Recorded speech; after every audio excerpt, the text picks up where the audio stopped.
The broadcast is now starting. All attendees are in listen-only mode. Hello, everyone.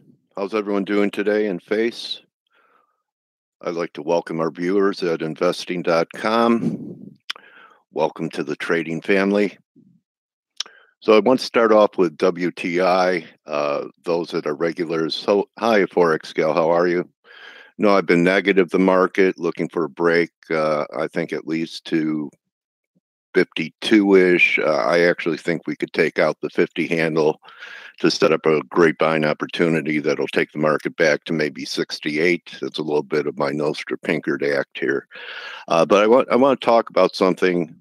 People, I was talking to Robert Dunn yesterday and talking about stop hunts, and he's an Explorer guy. So, it used to be on paper and now it's just orders. But when I look at the crude right now, this is how I look at markets sometimes. I go, where are the stops? They're at times magnets. I've read a lot of people talking about orders are, the market will go to where the liquidity is. And part of that liquidity, an important part, are stop losses.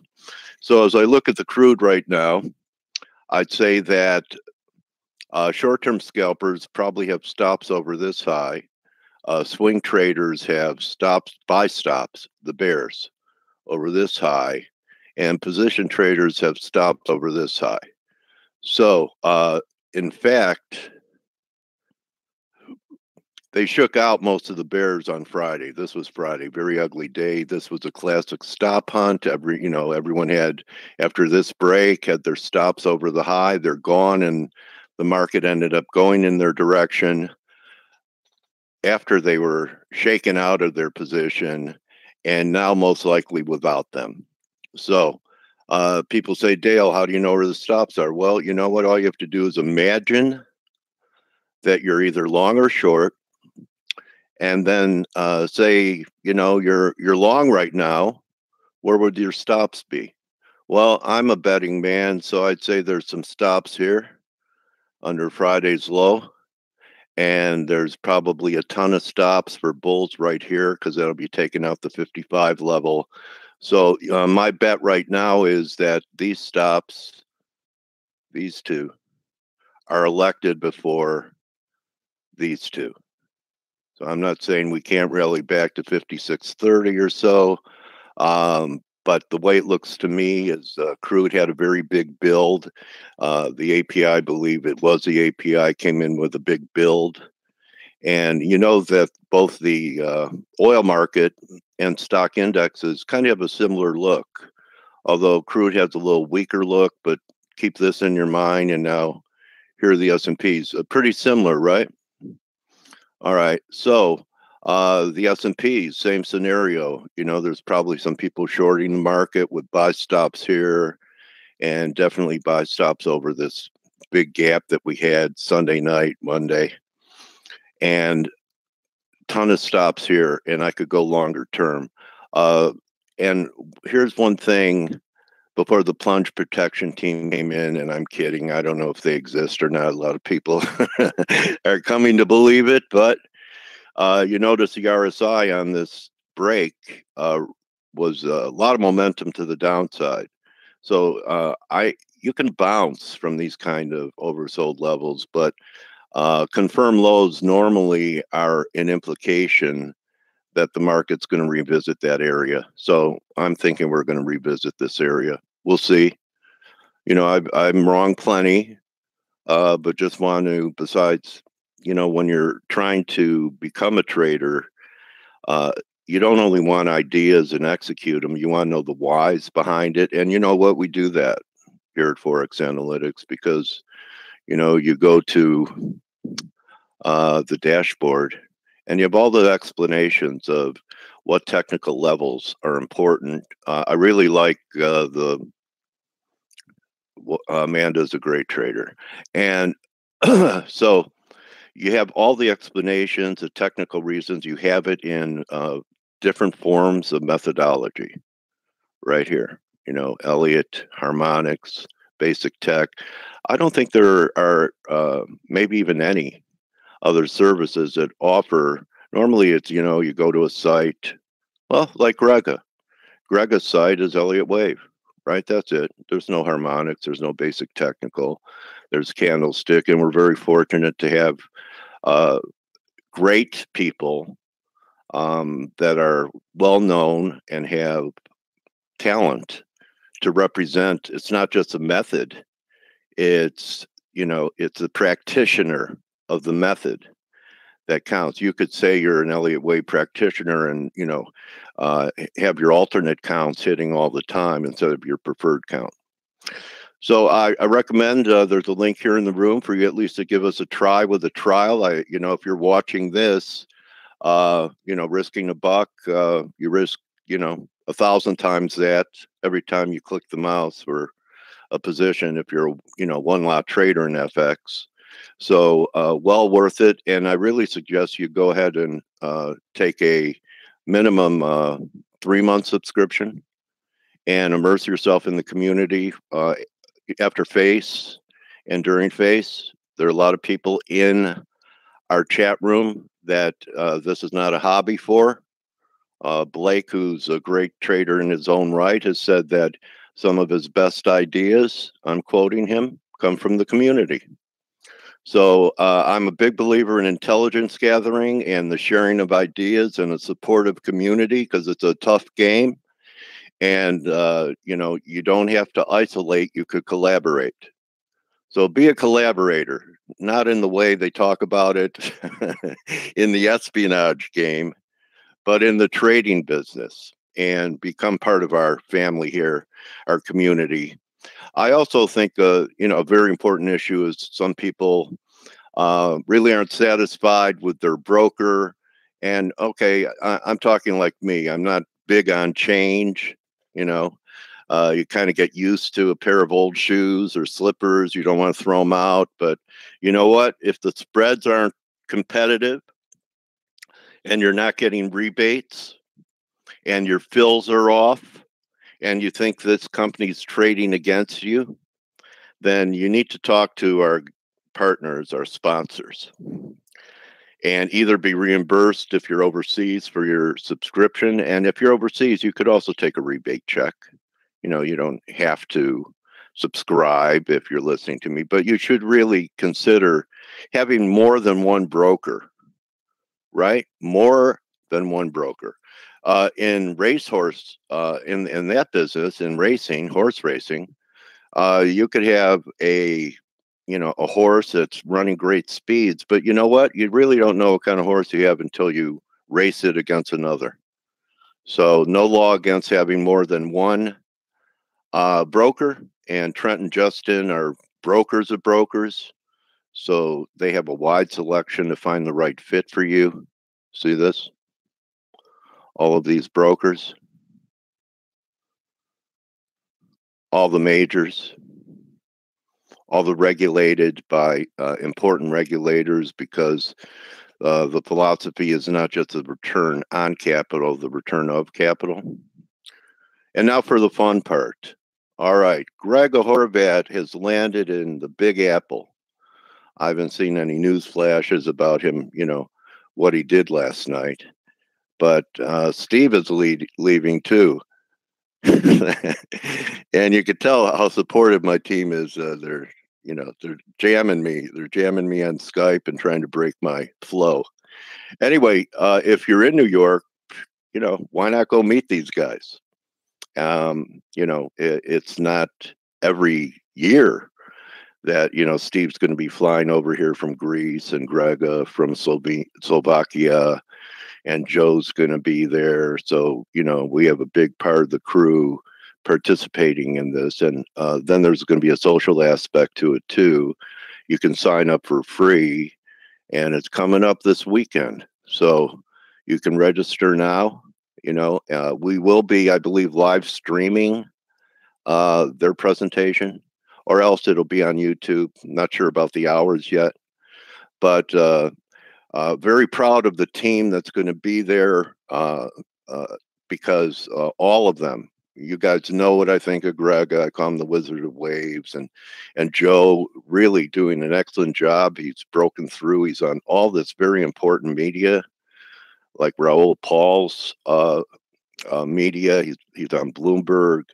The guy is really a go-getter. So you can meet Joe there, and everyone knows how I'm always thanking Steve for his rundown of the markets every day, because I think he does the best review of anyone on the net. He puts a whole jigsaw puzzle together for us every day in about 20 minutes or so. And that's not easy to do. So the pros will be there. Go meet the guys. Coach, Yeah. Yes. good Hi. morning. Good morning, buddy. Our presentation, since you mentioned it, our workshop is indeed going to be streamed live, as you mentioned, and it's going to be at 3:30 Eastern time on Monday, on the upcoming Monday, the 11th, if I'm not mistaken. All right. So where can we watch it? We're going to distribute the link some days ahead. We're going to start tweeting about it. So I'll also give you the link so you can share it with people here. Friday, Monday in the face webinar, so people will know where to find us. Yeah, and like always, like someone asked me today, I get these questions a lot, Steve. People that can't make it for our guests live, they always ask, is there a recording? And yes, there's always recordings, because we're trying to serve you, and we know, a lot of you have other responsibilities and, can't be around at a certain hour. And in fact, that's another great advantage of being with ForexAnalytix is, you could take us anywhere. You could take us on vacation, right? You just load our mobile app and you'll get all the push alerts. You get all the research. So, that's a real big advantage. So we're trying to make what normally would take all of your attention every day, every minute, every hour, and take that pressure off of you, because you only have 2 eyes. So you count up the team, there's another 10, experienced eyes, sharing what we see all day long, 24/6. So I've been around. It's the best team I've ever been part of. So with that being said, Blake, how are you this morning? Good, and welcome everyone. Just FYI, we have ADP numbers coming out very shortly. This, as you guys know, the ADP private sector numbers, the jobs numbers kind of have stole this thunder from NFP somewhat over the course of the last couple of years, but as you can see, we're going to be watching the U.S. dollar, Japanese yen. So this is Bloomberg. Most of you guys know the Bloomberg system. We're going to see the numbers first here. We're looking for 190,000 jobs to be created. Prior number was 213,000 jobs. And so we're going to just tackle that really quick. But before we have like a minute, from what I understand, Steve is making his debut on Bloomberg TV while he's there in New York. Is this true, Steve? No, it's not settled yet. We've already settled I'm going to be on Real Vision. Well, do it without food in your mouth. Yeah, but I didn't expect you to actually. Whatever you do, don't have a sandwich in your mouth when you're speaking on guilty. You see, Blake. I mean, I even have to eat in front of the computer, and instead of giving me a bravo. Yeah. I can't tell you I can't tell you the last lunch I have not eaten in front of my computer. Indeed. So I get I it. can't remember you have time, and maybe you could do it while you're on the plane to practice a Joe Perry stance before you get on Bloomberg. That's not replicatable, Coach. No, you have to try it, man. 15 seconds. Stand by. Let's see the ADPs. All right. Look right where my cursor's at. 183. It's a miss. No real reaction with the dollar yen yet. You shorted the yen yesterday, Blake, didn't you, up there? I mean, there's no reaction there. Yeah, and damn it, I just lost my Bloomberg. Oh, there it is. See any revisions? And nothing is moving. Well, maybe we'll see a revision here. I shorted the dollar yen yesterday. Yes, I did. Yeah, nice. Yeah, I mean, I was in and out. It wasn't obviously a long-term. What are you thinking here? Corrective territory, maybe back to 111? I'm thinking this market's. I know what you're going to say. It's the worst. It's like I wake up every morning and go, my God. You know what I did do is I shorted some Aussie yen. Okay, and so the dollar yen was getting a little lift. 300,000 the revision came in better than expected. So revised up last month from 213 to 300,000. That's what's given us the lift there. So, you know, one of the things, and I mentioned this, and I'll mention it again. This is not. Let me go over to the blog. This is a blog that we have on our site. If you're not a ForexAnalytix subscriber, you can at least hit this up. This is our chart of the day yesterday, and you can read the verbiage that I wrote. The gist of it is however, a miss could challenge the lower end of the channel, keeping in mind that all the talk of a possible resolution in the U.S.-China trade talks have failed to spur upside in the pair. We think the risk remains lower. So the Aussie yen, was trading, right here, and I captured a quick short. It was just a quick, 20 pip gain as I shorted it through this trend line. But I could have made a lot more, and I was kind of scalping in and out, and I was in the middle of about ready to pick up my son from soccer practice. So I didn't be able to stick around. I wasn't able to stick around for more of this, but the Aussie yen is it's clearly in a range. I think Steve has got a short on it currently. And one of the things that I should mention about the Aussie yen is, like I said in the blog, everybody's got the idea that the U.S. and China trade resolution is going to happen, and why hasn't that spurred further upside in the Aussie yen? Why isn't the Aussie yen well above 80, closer to the 200-day moving average? I'm unsure of that, and the fact of the matter is we're not. So that in itself is a risk to the Aussie. I think there's a lot of downside risks with Aussie moving forward. One of the biggest ones, in my opinion, and I know I've said this a lot on this webinar, almost on a daily basis, is when the U.S.-China trade deal gets done. I'm saying when because my assumption is it's going to get done.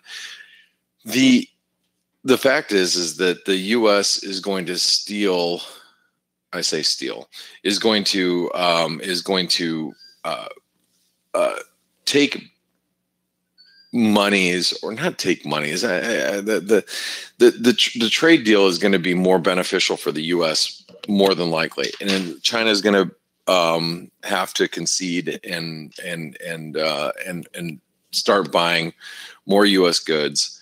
That's less Australian goods. China's economy is already slowing. It should continue to put the brakes on Chinese growth, which in turn is going to hurt Australia. So if there's one country that, in my opinion, is going to get hurt more than most, is going to be Australia, and New Zealand. You could throw that pair into the mix, that currency into the mix as well. So I do believe that the Aussie is going to be a currency that is going to revisit this spike low downside at some point. Doesn't mean we're going there right now, but I think you want to be short the Aussie overall. And as you can see, the Aussie dollar itself is approaching the 70-cent level. We cracked below pretty key support. So any rally back to 70.50 is going to be a selling opportunity, in my opinion, in the Aussie dollar now. As far as the rest of the FX market, we are really slow. I mean, it is an extremely slow day. And it's been an extremely slow couple of weeks. One of the things that that we should talk about is the dollar Canadian, because we do have the Bank of Canada meeting today. Now, the dollar Canadian has ripped higher. We've got a big inverted head and shoulder pattern. If you guys are ForexAnalytix subscribers, you can go to the active patterns in play, and I've got a dollar Canadian bullish pattern in play once we cracked the resistance. Now the resistance was right here. This was the once we broke 132, we knew that the inverted head and shoulder pattern was setting up. The risk was manageable from here, and now the pair looks like it's going to 136. Interest rate differentials also point to a move above 135 currently. Does that mean that the dollar Canadian is going there today? Probably not, but I'm going to take any dip in the dollar Canadian to be long. So if we get any type of dip back towards 133 or maybe 133.20, I'm going to be on the long side of the dollar Canadian. I'm looking. I've been playing this obviously to the long side, and that should allow me to explain a couple other things. When you have a pattern in play by one of our analysts, whether it's Grega, myself, Steve, Stelios, whoever's putting them up here, if you realize that these are patterns that are more or less by the book. And we obviously put in charts on the reasonings why we're, buying or selling something, but that doesn't mean that we're going to be long or short the whole time. I've been short the euro pound a lot over the course of the last few days, and I've been working a core position short in the euro pound because I believe that we have a bear. Well, we've had a couple patterns break, but we really cracked this key support below 86 pence, and now that we're below it and can continue to close below it, I continue to target to the short side. But we have a bear flag pattern now developing, and so on these rallies, I've been selling more. On the dips, I've been buying some up, covering some of my shorts, keeping a core position, looking for ultimately a move a lot lower. So, and same with the dollar Canadian. I've been on the long side. I currently don't have a long because I know that that it is Bank of Canada coming up, and I thought the rally above 133 was a little overdone, so I sold mine obviously early, and we continue higher. But I am continuing to buy dips here. So just because we have a pattern in play doesn't mean that we're physically long or short. It means that that's what the pattern is suggesting, that there is continued upside. But this or downside, this helps you identify, okay, well, if the euro pound is a bearish pattern, it's a bearish pattern, then ultimately the target's down at 84.75. So maybe I should have a bearish bias near term until we reach that level based on that chart pattern. So those are the types of things that that I want to convey when using ForexAnalytix as a tool, because this isn't a trade copier service. We don't tell you, buy this, sell that. But what we do is we try to give you indications of what, certain developments would tell us what to do based on our interpretation of quote unquote by the book setup. So that's what those are. Now let me quickly just go over a couple other things before Steve gets here or comes back. He's hopefully done eating his sandwich. So the Kiwi is currently in a big triangle pattern. Looks like we're going to trade down towards the 67 cent level. I would assume with the Aussie as heavy as it is, that the Kiwi is going to eventually follow suit. The US dollar Mexican peso, it's sideways. I've been trading in and out of this pair. It's a very expensive pair to hang on for too long, but I have been trading in and out of long positions. It's been more frustrating than anything, but I do believe that the US dollar Mexican peso is primed for upside, especially if we see some volatility make its way into the market. I've got my fingers crossed regarding that. The dollar Swiss, pretty choppy here. We're holding basically the 38% retracement. I think an upside break is eventually coming, but I'm more worried that the daily sentiment index in the dollar Swiss is getting somewhat extreme. So the risk of further downside in the Swiss franc, that means dollar Swiss higher, it's starting to get a little stretched. So I'm being a little cautious there. The US dollar Norwegian krona trying to break out to the upside. This has been a pretty strong move, but we're challenging resistance, and you got to be a little nervous here if you're short dollars. If you're short dollars and you see currencies like the dollar Swiss, the US dollar Norwegian krona, the US dollar Swedish krona continuing to be pretty bullish here, that would make me a little nervous. And yes, to answer Dale's question, I did short the dollar yen yesterday. I think closer to 112. I think my average was like 111.97 or something like that. I closed it out. I didn't stick around long, and you can see the dollar yen is actually in a pretty tight trading range. One of the things that I'll point out about the dollar yen really quick before I let you guys go is that as long as there's no volatility, as long as volatility is low, which it is, obviously we're at decade low volatility in the FX market, which is extremely maddening, as most of you know, that trade currencies.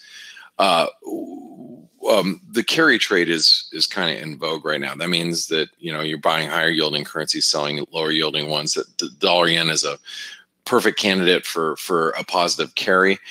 And unless volatility picks up, that means unless we see stocks really come off of these levels, then the dollar yen is probably going to stay relatively elevated. However, and that's keeping the dollar Swiss, elevated as well. However, if stocks start to see some downside, which, we're obviously challenging a lot of resistance, just because we're at resistance doesn't mean we're going to roll over. I think we are at this 2820, but it doesn't mean that we're going to. Until stocks start to see some downside here, below, let's call it 2760, then those yen pairs will probably stay relatively elevated, and same with the Swiss. All right, but we start breaking through 2760, 2750, you probably see a bid come in to the yen and maybe the Swiss franc as well.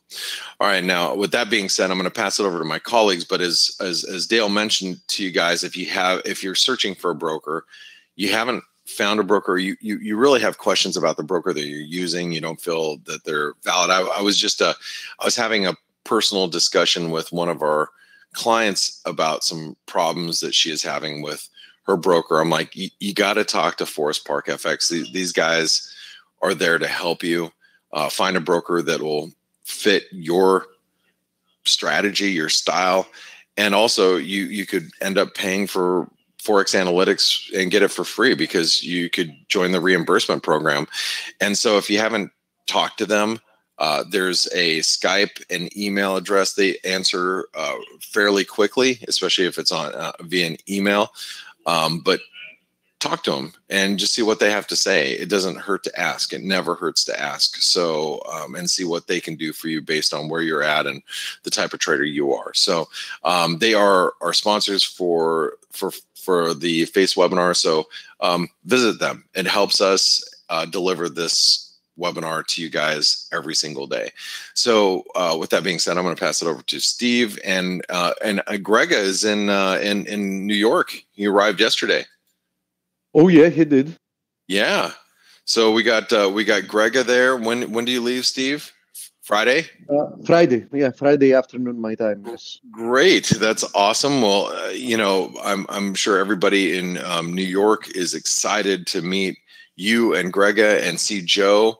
And that's going to be pretty exciting. You got Bloomberg Joe, you got Steve, who might be Bloomberg Steve. Then we have Grega. It's going to be great. So the Wizard of Waves. The Wizard of Waves will be there. So exciting stuff, guys. Well, I want to wish you a wonderful hump day or Wednesday. And I'll see you guys tomorrow morning. See you tomorrow, Blake. Thanks, guys. Great balance numbers just came out.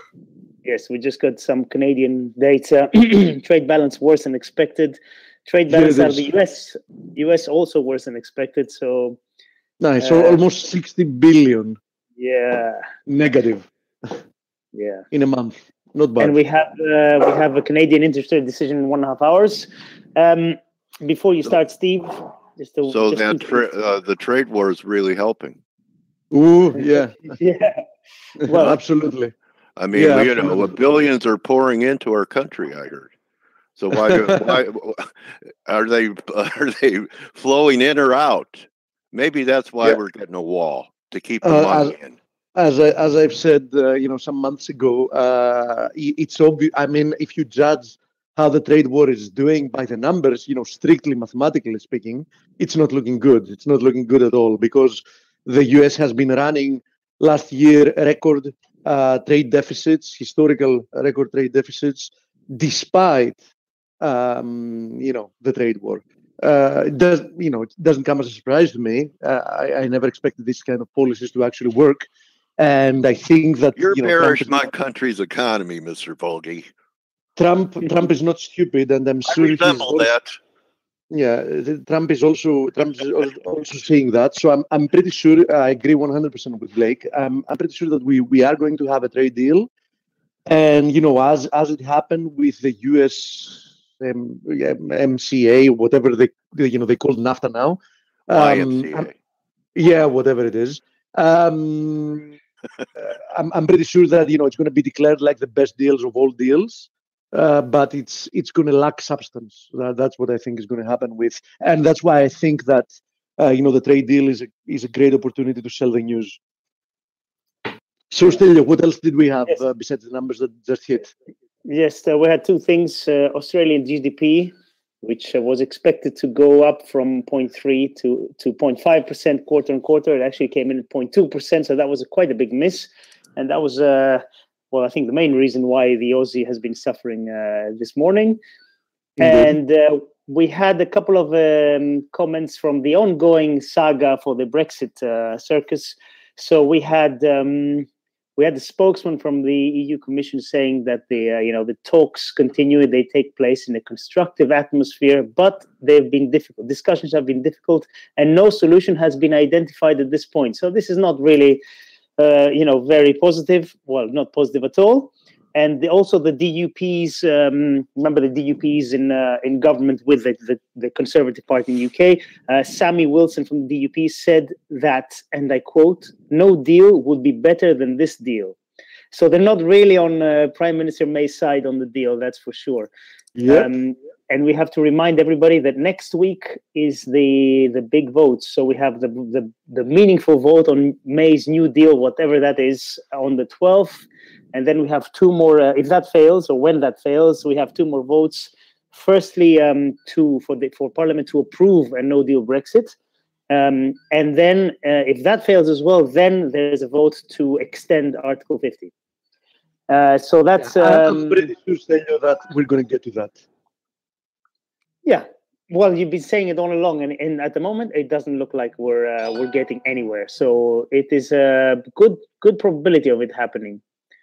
Yeah, and I think we will have to be bored for a long more time with all this saga. I think it's not going away anytime soon.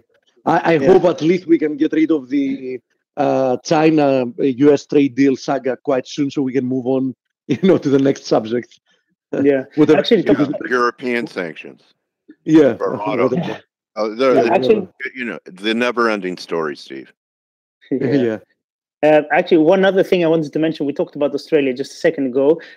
One number that really caught my eye was that new car sales in February in Australia were down almost 10% year on year.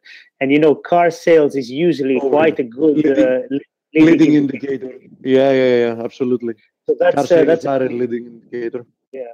It looks like a pretty catastrophic number. I mean, it's huge. But I don't know. Personally, I don't know if anything has changed in legislation or something that has caused that. If yes, then this number becomes less relevant. But, it's always a big indicator, new car sales. Indeed. And 10% is not something to dismiss, right? It's a big number. As you said, though, we have to check if there was some other factor affecting such a bad print. But if there isn't, definitely not looking good. Okay. Yeah. I heard the reason. I know I'm not a fundamentalist, right?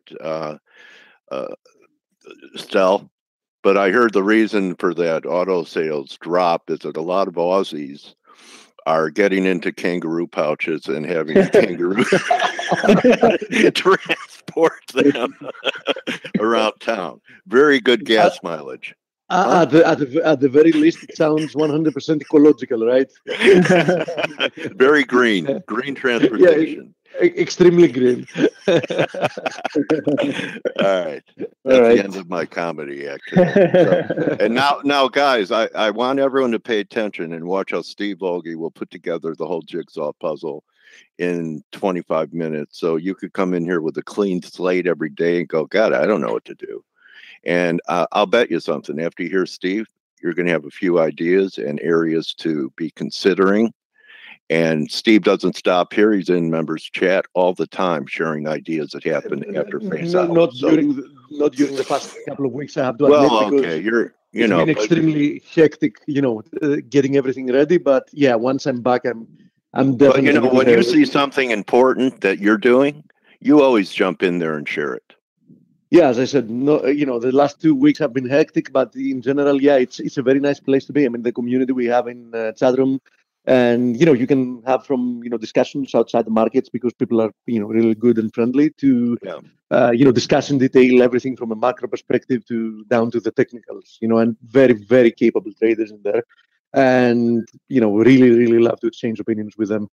Looking forward to coming back and getting a more normal routine so I can do that again on a daily basis.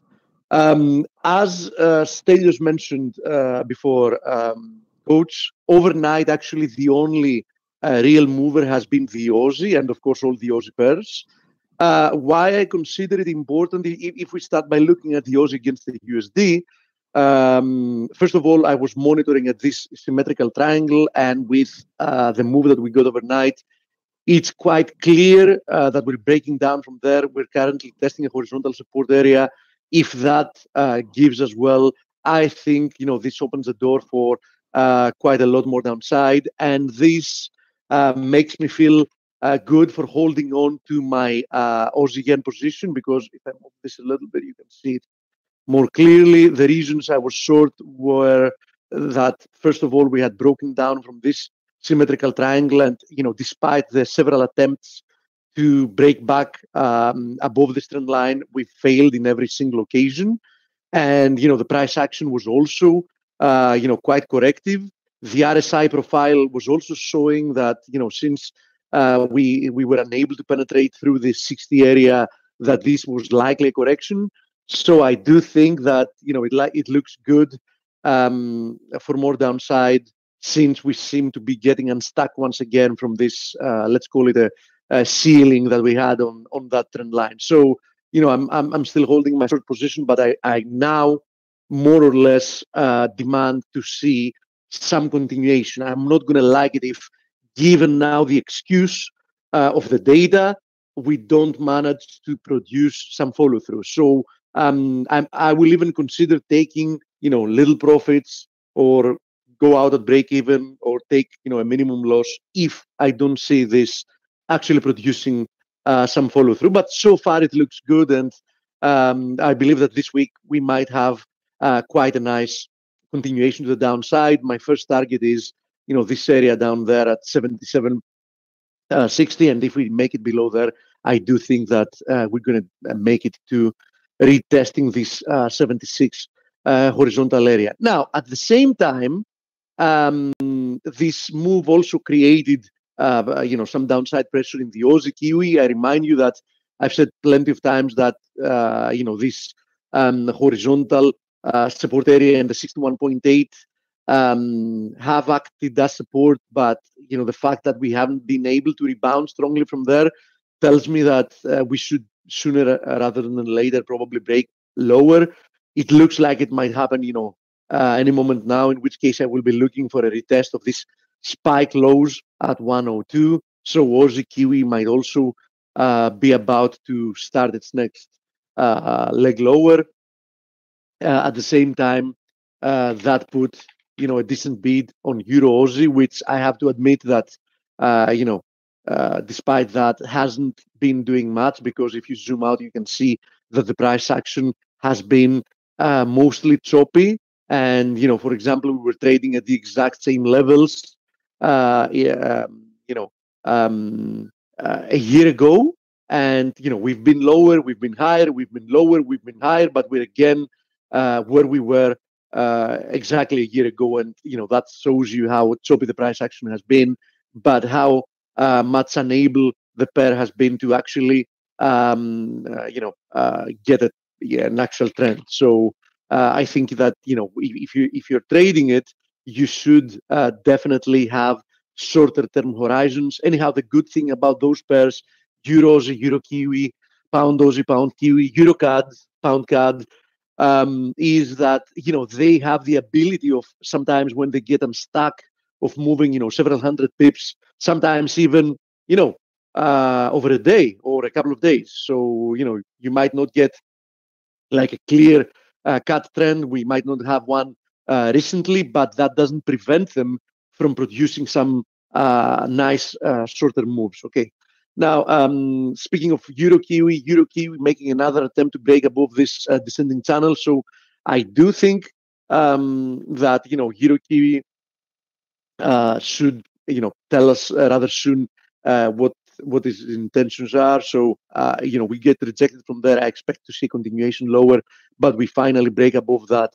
We should see some follow through, which should bring us back to retest this 171.30 confluence of resistances. So I think that Euro Kiwi should be monitored closely.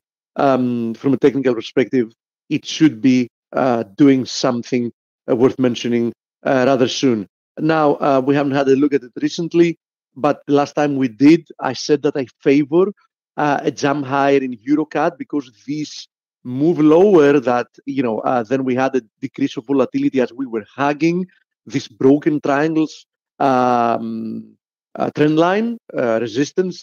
This time, of course, testing it as support. And as you see, the RSI at the same time never actually made it to oversold levels. So that was a decent sign that we might have had a rebound from there. And so we did keep a close eye on this exact zone that we're testing, because we're now testing the confluence of the 50 and the 200 daily moving average. I'm not sure it's going to be enough to reject price action. It looks to me like we can easily head higher from here. So I would still bet that there is more upside. 153 looks like a good resistance zone, and I think that there is a decent likelihood that we're going to make it there. But in the short term, watch out for this zone. By the way, let me go through the Steve, questions. I was going to ask you, did you Absolutely. add to your position in Ethereum the last couple of days, or it didn't get deep enough for you? No. I was, Okay. and I'll tell you why. I have no problem jumping in that temporarily. I'll tell you why, because let's go to the 4-hour chart, because since it was a short-term price action, you can more clearly see it here. Yeah. The reason I didn't do so is because I was expecting a little bit of a deeper, of a deeper pullback. So I still have half of my position. I made a little bit more than 10% of the first half of my position, and I'm holding the other half. Everyone look back at that blue triangle back at the beginning of February. That's where Steve was buying it. Yeah, this was a beautiful wedge there. I mean, the price action was very nice if you see it on the daily as well. And I do think that the price action lower looks corrective so far. So I do think there is more upside to be made here. But you know me, I'd rather still get there, Steve. It could happen. It can. I think two drives, maybe one more. It can. Although I have to say that theoretically speaking, it has satisfied the minimum requirements, right? Exactly. Yeah. So theoretically speaking, it might not make it lower. I mean, I've started feeling that it might not make it lower, but it's okay. I'm not out of position. I still have half of my initial position, so that's okay. I mean, I don't want to be greedy. Why don't you explain to our listeners here why trading partials takes off so much pressure psychologically for you? Because there is not, for several reasons. First of all, there is not a single level that makes you right or wrong, right? So you get yourself the ability, to start scaling in some levels that that have been important in the market recently.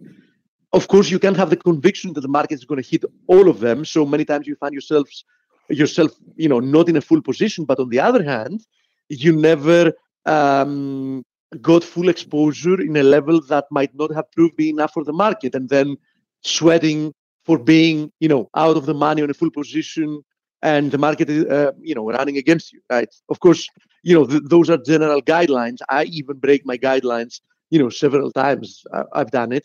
But, sometimes I'm going to do it because, for example, I will choose to follow a gut feeling, or to follow, what my intuition tells me.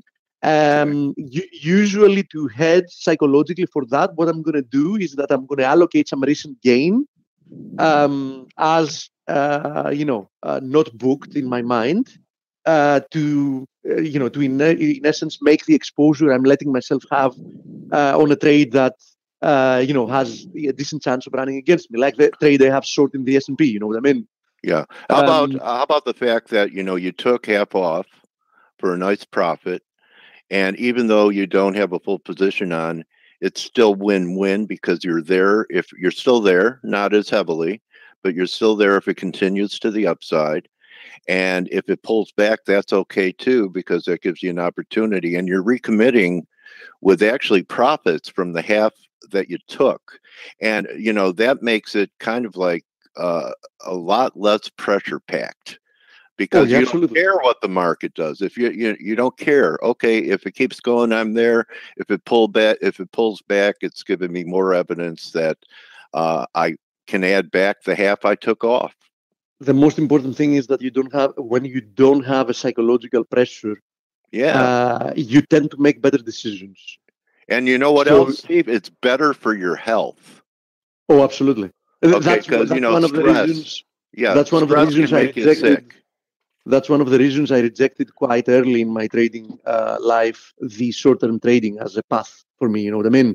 Because I was waking up in the middle of the night to check, what did the BOJ do? Or, what did the Bank of Australia do? I mean, I have a position in the Aussie yen, and I didn't care to wake up to check what's happening with the Aussie yen. You know what I mean? I now have a trading style that I don't care. I mean, I'm going to wake up in the morning, check my position, and whatever has happened has happened. Because you did what Jack Schwager talks about, and during the interview that he did here with us, the author of Market Wizards. And I asked him, what's the most important advice you could give to a trader? And he said, find a trading style that suits your personality. And it took you time, but you found it. I agree 100%. That's A to Z. And there's a guy who's interviewed all the legends.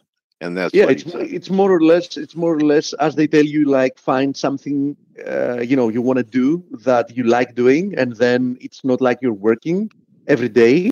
But if you take it a step further, even in what you do, let's say you want to be a trader, you are a trader, fine.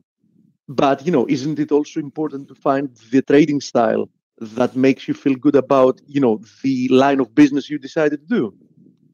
There is, and that's your trading style. So, right. it's sorry I interrupted you. No problem. I wanted to interview you because I respect you, and I didn't remember the interview I did with you on FX Street. That's absolutely okay. It was summertime, and Oh yeah, I must hit my head with a surfboard right before the interview. All right. So, anyway, Steve. So thanks very much. It's great mentoring, and absolutely. And this is not all about just giving signals. We want people to learn from what we've already gone through, so they don't have to go through some of the things that didn't work out for us. And edifying and educating and building them up, and you want to have longevity in this. So I've been doing this. 76 I was licensed. as a Series 3 guy. So what are we talking about? 43 years? Oh, 4 plus 3 equals 7. That's completion. So yeah, you want to have longevity, and to have a style like that. I that's what I do. I'm a big believer in partials, and it does take the pressure off, especially if you take half and just for money management purposes, you move your stop to BE. Okay, so you book something you have a riskless trade on, and you want to do this for 40 years and not have any health problems, find a way to decompress while you're doing it. Absolutely. Absolutely. And, there is another J that, you can't teach experience. And it's at a big extent, it's correct. You can't teach experience, but you when can you learn have from people, the experienced. yes, when you have people that have experience telling you something, there is a good chance that you will need to make that mistake a lot less times than you would otherwise, right? Because, Bingo. for example, you might have to do a mistake 5 times to persuade yourself that, this is definitely a mistake, I shouldn't do it again. Yeah. But if you have people that have experience telling you that this is a mistake, you shouldn't do it, and you do it once and you realize it's a mistake, combining that with the fact that you've already heard multiple times that it's a mistake, you might say to yourself, yeah, they were telling me it's a mistake. I did it once. Indeed, it looks like it's a mistake. I'm not going to repeat it. Yeah, So a friend of mine said to me, save Steve, yourself, from doing it like 5 times. Yeah, a friend of mine. So it took, it took me more than 5 times for a lot of things. And a friend of mine said, Dale, how many times do you have to get hit in the head with a ball-peen hammer to know it hurts? Depends on the personality of the people, actually, because Yeah. I've noticed that's one of the things that differentiate people. Yes. Yeah. So how much they learn from their mistakes. So I had a personality disorder. So anyway, you still have about 10 minutes. Steve Hammer is in the house. He's going to be talking about high frequency traders. So everyone from investing.com. Yeah. Steve, everyone sees HFT as an enemy of discretionary trading. So we'll have Steve on. He has to fire up all his servers, so the interview will go till 6:25. But still have some time, Steve, to show what's on your radar. We had a question about Euro Yen. I have to say that nothing has changed here. As you see, Euro Yen is at the 61.8 of the last leg lower, and I'm also monitoring this ascending channel. So far, the price action lower doesn't really, look like the beginning of like a big reversal. But as long as this area, this 127.5, a little bit higher as well, area is holding, I would be, very cautious. I wouldn't be long Euro Yen here. So if I had to do something with Euro Yen here, it would definitely be that I would be short, right? But having said that, my conviction is not that high that I would actually, do anything with it. So that's because we had a friend asking for Euro Yen, so now we covered that. We also have a friend, we had questions yesterday as well, and they didn't cover that, asking about Euro INR, USD INR, Yen INR. Okay, we can have all of them, Nifty, but okay, let's have a fast look at, first of all, starting from the indices. I have to say that there is really no update since yesterday. I mean, we've had, after this potential reversal day that we had on Friday in the S&P, we've had zero movement yesterday and so far pre-market today. So, we have to wait and see what's going to happen from here. But I need to remind you that we were looking at this formation in the VIX. We had one spike higher, but we did close below it once again. But I would be, if we do see a breakout from here, I would be quite cautious because I think that it has the ability to extend. And given the fact that, in the vast majority of indices, we're banging ourselves in some nice resistance areas, I would be quite careful being long risk here. So nothing has changed in respect to that. Now, we have the friend asking for the Nifty, so let's have a brief look at it. Nifty consolidating here. I was looking at this as an ascending wedge. It can still be some type of formation like this, but we need to see. We're about to retest the 61.8 at 11,100. I think that's quite a critical level. So I would really want to see what's going to happen from here because before I say more. But in general, what remains to be the case is that this rebound higher doesn't look impulsive in nature. So I'm inclined to believe that there will be more downside, at least one more leg lower. And the same as you see the situation with Bank Nifty is roughly the same here. I mean, the price action is very, very similar to the Nifty now, having to do with INR, since he mentioned it, and we can then have a look at some more of the exotics. USD INR, I was looking at this formation because, if we break above it, I mean, we can redraw it a little bit like this, right? There it is. So, it's a triangle as far as I'm concerned. So there are two levels that you need to watch for the next move. One of them is a break above this descending trend line, because I think that when and if that happens, there's going to be a continuation to the upside. Keep in mind that the USD INR has been in a sustained uptrend. But alternatively, we would need a break below 68.80, let's say, in which case I would be looking for a deeper correction. Okay. So I think that between 68.80 and let's say 71, there is not really something to do. The fact, as you see here, that the 50 and the 200 DMA have now converged is also a testament that volatility has really dropped significantly. So instead of trying to trade, while this FX pair is coiling, I would advise you wait for a breakout of either of these levels to then take a position. Okay, so that's my view for USD INR. And you also asked for Euro INR. I'm not expecting that to be much different, I have to say. Here it is. Yeah, well, this also has the potential of producing some kind of head and shoulders formation. It looks better for the INR, definitely. You can see it here, but it needs more time. It can definitely prove to be some kind of a head and shoulders formation. Watch this trend line as the neckline, okay? So, if you want to be long the INR, Euro looks better at the moment, much better to be long INR.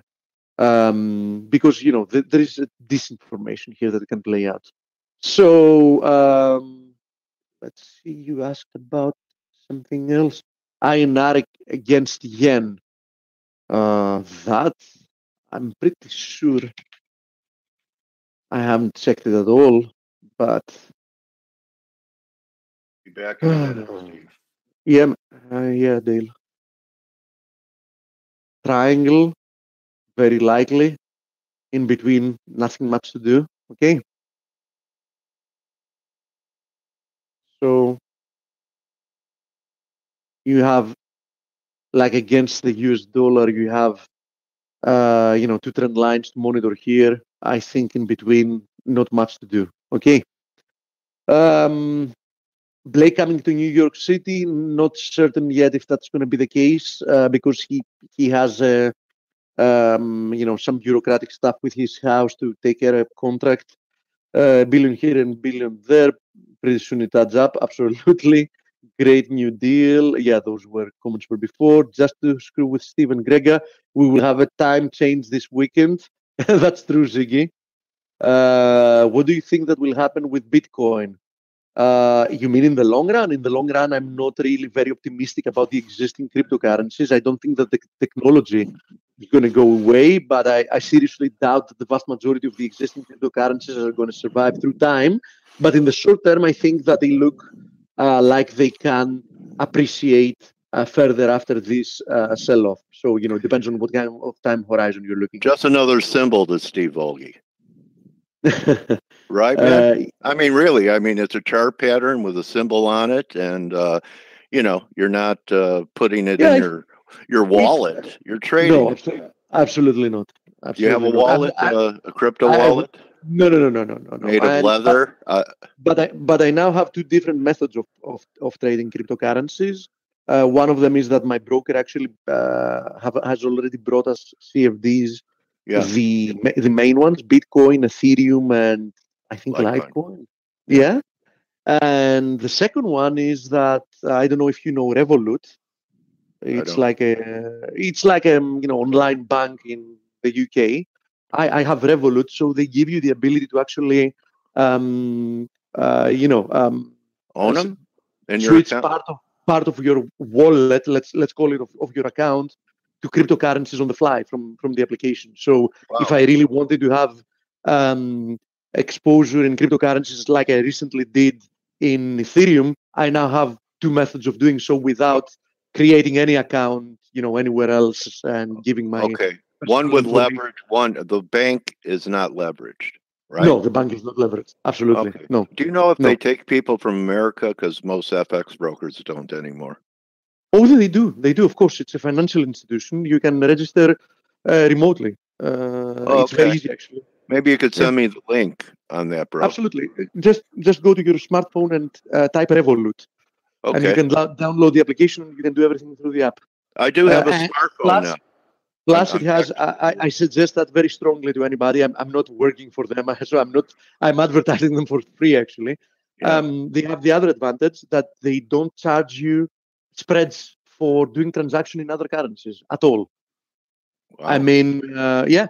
I told they actually charge you the spot rate. So it's great, and you can change currencies on the fly without getting any extra charges or whatever. So it's very nice. So you can hold currency, any currency, and crypto, and how about metals? No. Okay, all right, that's plenty. Good coverage. Yeah. All right, buddy. Thank you, man. Plus, you can create as many cards as you want, virtual cards. So, for safety reasons, you want to, let's say, buy something from somewhere that, you don't feel safe about. You can create a virtual card that's one use only. So, after you use it, it goes away. And all that happens within seconds. Yeah. So they've really done some amazing job. I mean, I've already brought all my friends to follow in. Plus, you can transfer money to people seamlessly. No waiting of funds to transfer over, like 3 days or whatever. It's like instant. USD-ZAR. We have one last question about USD-ZAR, and I'm not going to have time to cover more. And this is very fast, actually. USD-ZAR attempting to break higher here. Watch closely for 14.45. I do think that there is a good chance that this is going to produce more upside. I mean, from a technical perspective, it looks good. And we cover the rest tomorrow.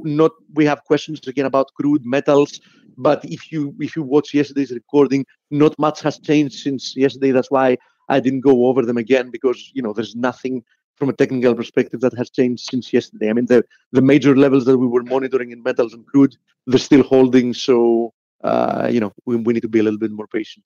Thank you, Dale. Enjoy the interview. Thank you, Steve. Stephen Hammer, welcome to FACE. I'm now making you the presenter, Mr. HFT. It's been a while. Hello, Steve. Yeah, can you hear me okay? Yeah, loud and clear. How long has it been? I can't remember. I'm so old. You have Alzheimer's disease too, so okay. Alzheimer's, yeah. All right, so two dinosaurs here today, talking about what a lot of people, Steve, they demonize, and I don't know why, since you make it possible for people to take advantage of it. But before we get going on this, can we just start off, since it's been a while, with your winding road towards HFT and what led you to high frequency trading? Well, I started in the market back in 1977, about 40 years ago now. And I guess it was right before the flash crash. In 2007, when Reg NMS was put into place, most people have a completely opposite view of HFTs as we do. HFT, high frequency trading, is essentially market making. And prior to Reg NMS going into place. If you wanted to buy or sell a share of stock, you'd have to call up your broker, and he'd put in an order, and he'd give you some kind of a fill. But there was no national best bidder offer. I mean, there was, but there wasn't an enforced. There's 16 plus exchanges. Back then there were actually more. And there were dozens and dozens of wholesale market makers. And if you called up your broker and put in an order for IBM, let's say you were I was a money manager at the time, and if it was 50 by a half, they'd say, well, I can fill you, 10,000 at a half, and the rest of it I'm going to have to work higher. Tell me what the highest price you'll pay for it is, and then they go to work for you. Well, Reg NMS changed all that, and through the use of routing orders to the high bid or low offer, such that you would always get the best fill at the highest bid or the lowest offer that was offered at the time. And that took a number of years before the exchanges and the fabric of the technology got to the point where it could provide that. And it does do that better than it ever has today. And much of the critics of HFT market making, as opposed are the market makers that used to capture a half a point on the spread. Well, now and didn't have to be right about the markets. They just made a living off our paper. Well, market makers are not in the business of running portfolios or positions. They used to, but no longer. And I see SPY, for example, priced out to 5 decimal points. Wow. And if even at 4, that's 1/10,000th of a penny. And if they can make 1/10,000th of a penny, they'll run the trade. It may only be for 100 shares or 50 shares, but they'll run the trade. So, they make 10,000 trades and they've earned a penny. Well, in the past, no one would ever run a trade for a penny profit, or much less than a nickel. So my view in watching, we have software that watches how these trades go through. And the typical trade on SPY in a single second has over 1,000 quote changes in that second, and up to several thousand trades in that single second.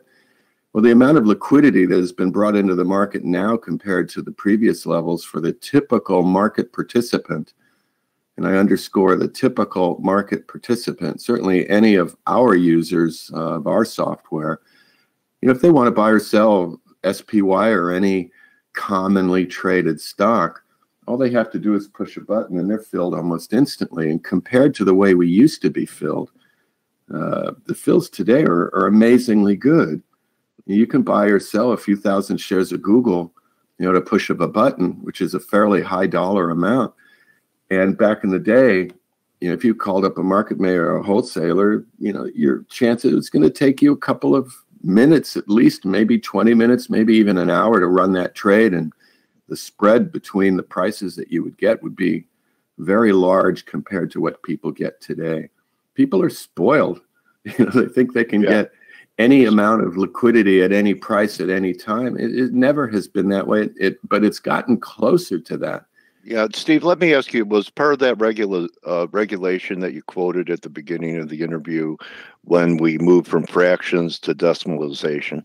Well, decimalization occurred long before Reg NMS. Oh, okay. That occurred back in the 90s. And,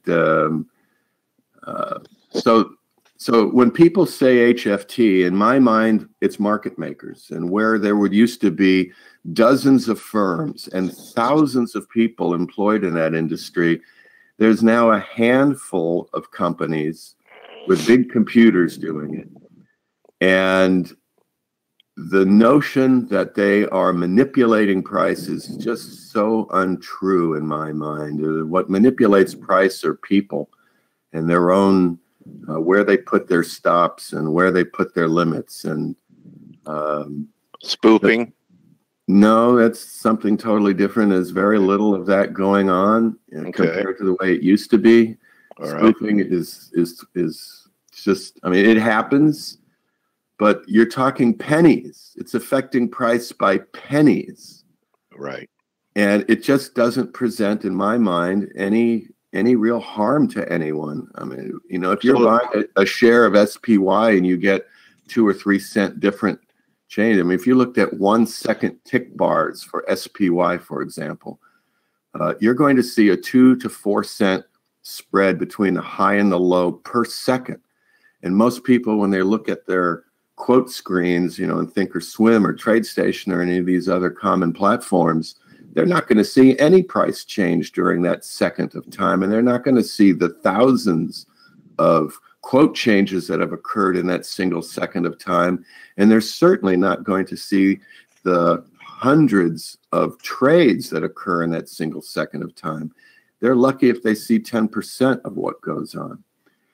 Okay, Steve, so, you know, I'm curious why, you know, it's mainly in the media, but when markets are going up and, you know, everyone's doing okay, they never talk about it. But every time there's a decline in the market, they go, oh, it was the machines. The machines. It's because we don't have market makers, human beings down there to make a market, and the machines are all doing the same thing at the same time.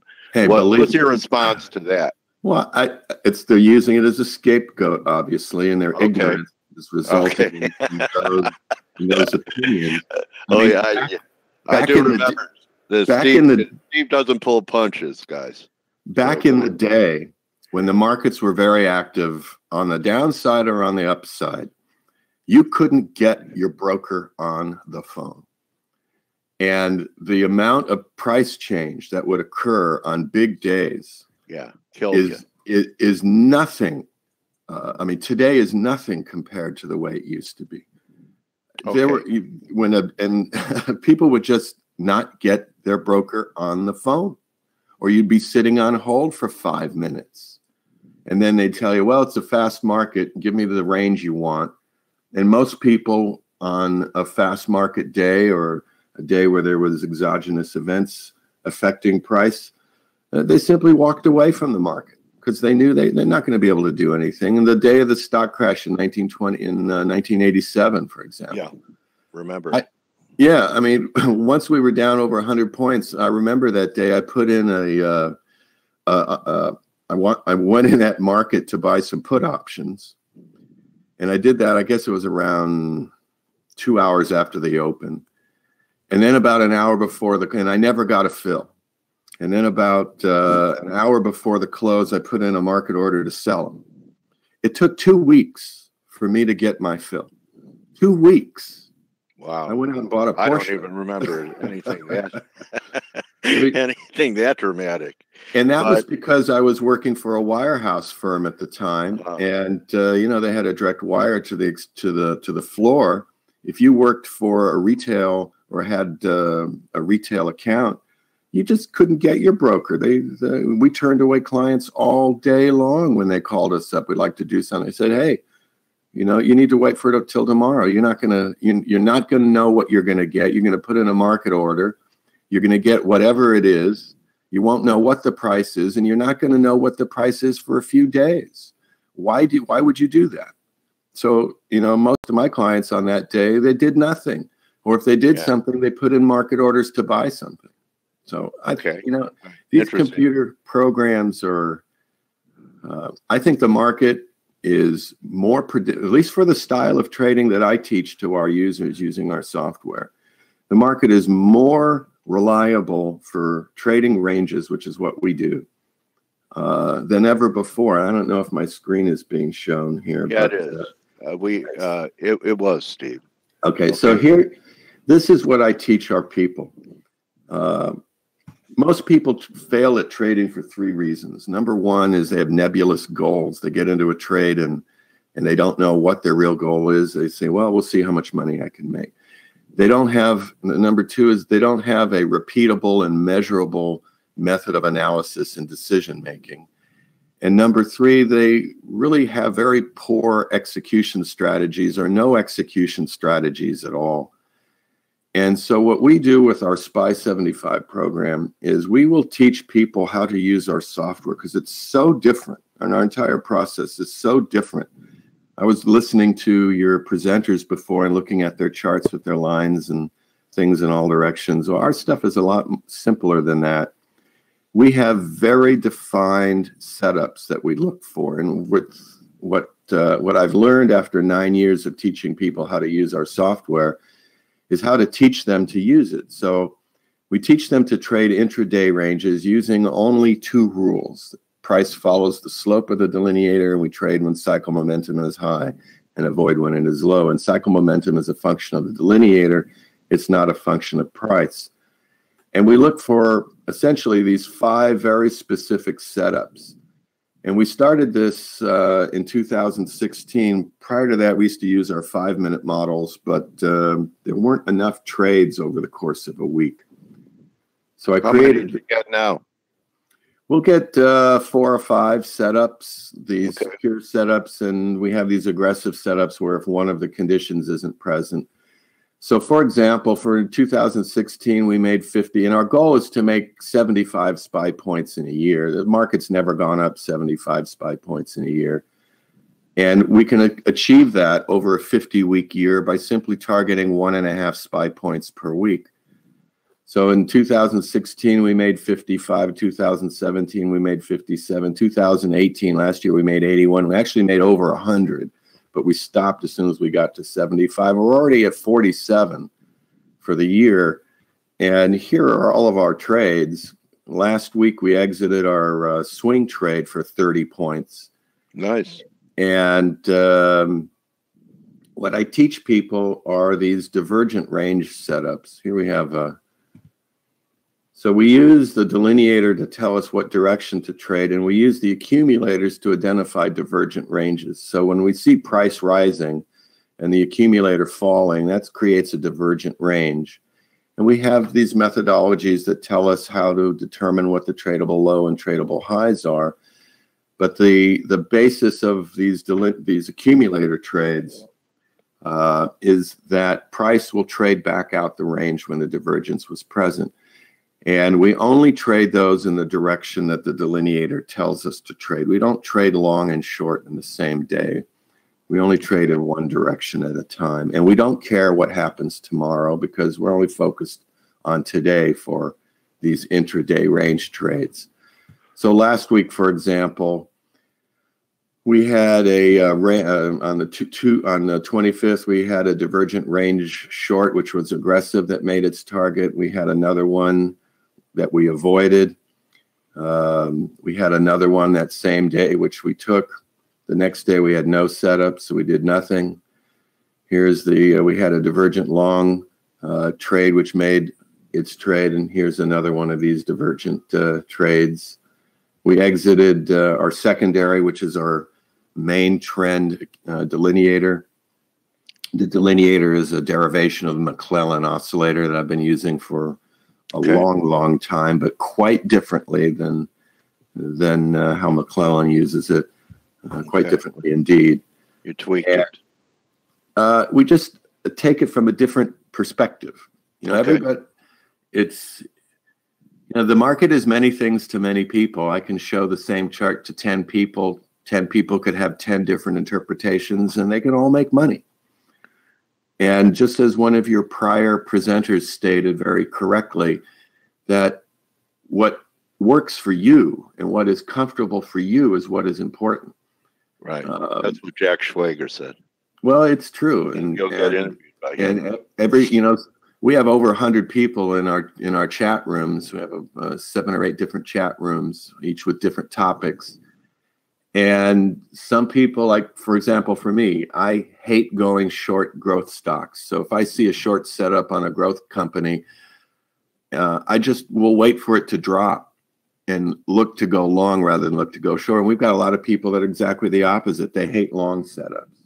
You know, I love being early to a long, and I hate being early to a short. So I'd rather build a position into a low, because the market is rigged in your favor when you trade growth stocks. And I tell this to people all the time, And sometimes it sticks, sometimes it doesn't. But if you invest in a growth company that's growing, let's just say 15% a year, and you hold price constant and you let time go forward, then that stock now becomes undervalued because its sales have risen, its earnings have risen, and the market understands that that stock is now undervalued, everything else being equal. So that stock will go up in price over time to reflect the fact that their sales have increased and their earnings are increased.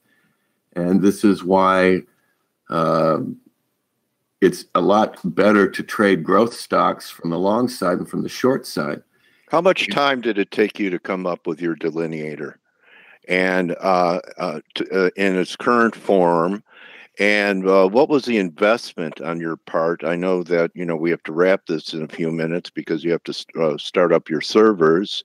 What type of investment? Say someone wanted to do it themselves, Steve, and, I'm sure it's not an easy thing to do.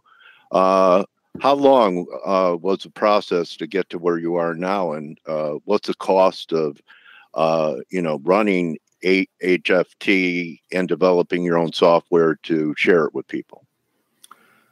Well, I had been using the McClellan oscillator for many, many years prior to 1997, and myself and a friend, Jeff Donovan, has been working. He and I have been working together since we met in 1988 when he was running a bulletin board. And hold on a second, I just had my main computer crash on me.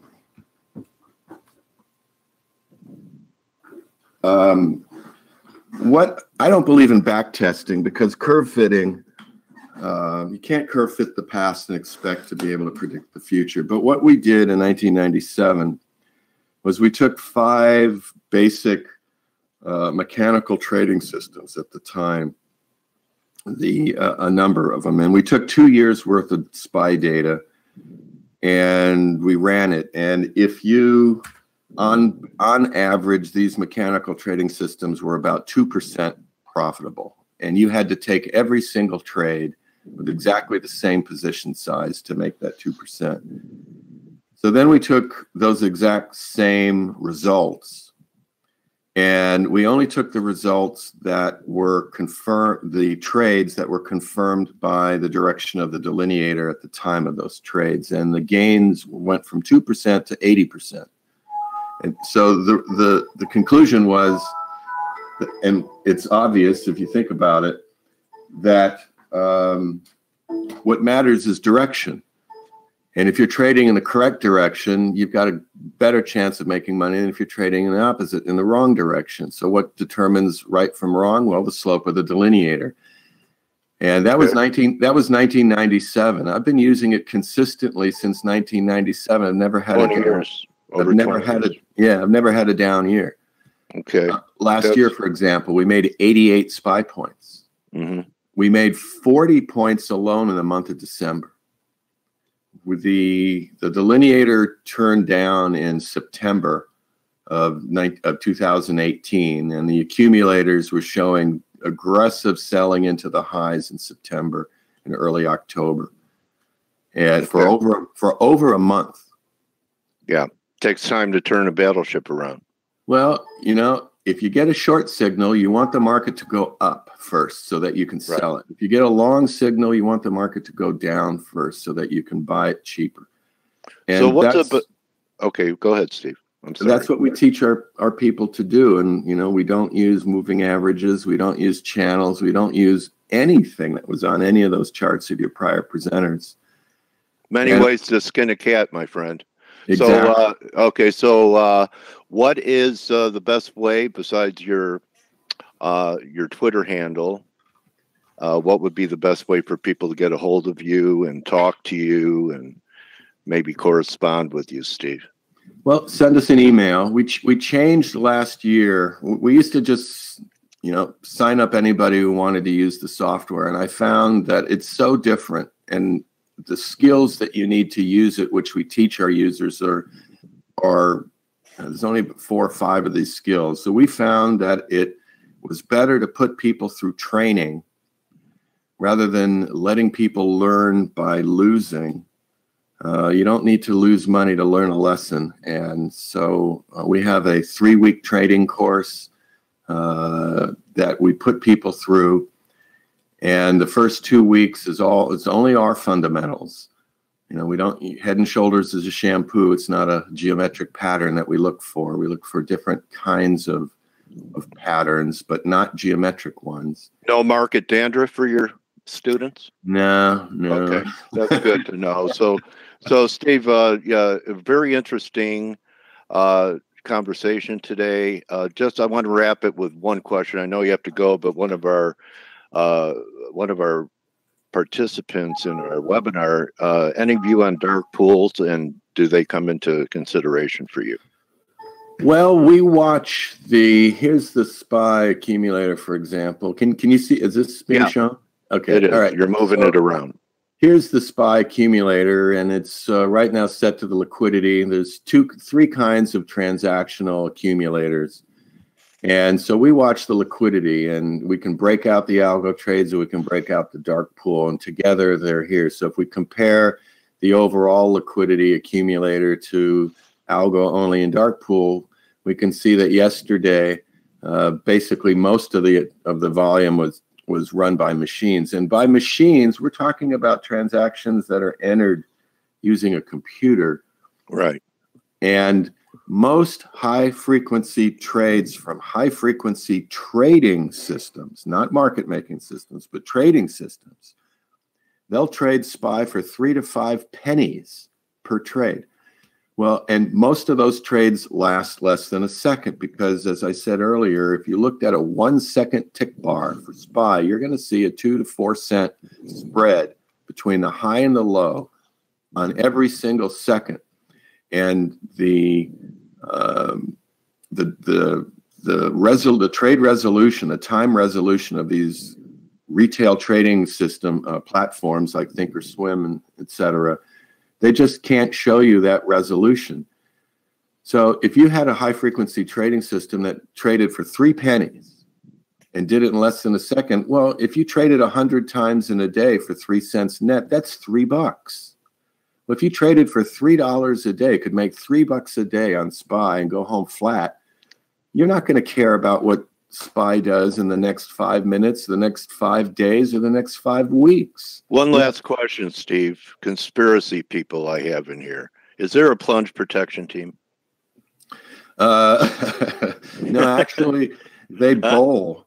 Yeah, they operate out of the Edison Bowl, which used to be the largest bowling alley in the world. They had over 100. I think that, I can't remember, it was some incredible number of bowling lanes, and it was in Edison, New Jersey. And they're too busy bowling to worry about buying stocks. But as you know, the Federal Reserve is prohibited from buying equities, and not like the BOJ. Well, if you think about it, if the U.S. government went out and bought share at 5% of Google, wouldn't that be a nationalization? Yeah, I guess that's what they did with the banks after the financial crisis, right? But we didn't call it nationalization. Well, they changed a law and they did something for a very short-term period of time. The TARP program was extremely successful. The government made billions and billions and billions of dollars. Yeah. And that was all a good thing. But, you know, in terms of these conspiracy theorists, you know, I see these tweets all the time. But think about it. Why would an institution risk tens of millions or hundreds of millions of dollars to try to manipulate the mind of some retail trader that's trading, you know, $10,000 worth of stock? It's good point. Yeah, I know. Okay. All right. So I think you don't. I think the PPT is you know, on strike because they're making them at the bowling alley. So, Steve, what a great interview once again. You never disappoint. I love your candor and demeanor, and everyone. I recommend Steve's a must follow at HFT Alert. And I wish you a great 2019, my trading warrior brother. It was great talking to you today. Take care, Dale, and thank you very much. You're welcome. Okay, everyone, that's a wrap. Remember, don't just count your pips, count your blessings, whether you're making pips with HFT or squiggly lines. Good hunting the rest of the day. You're very welcome. And see everyone tomorrow. Adios.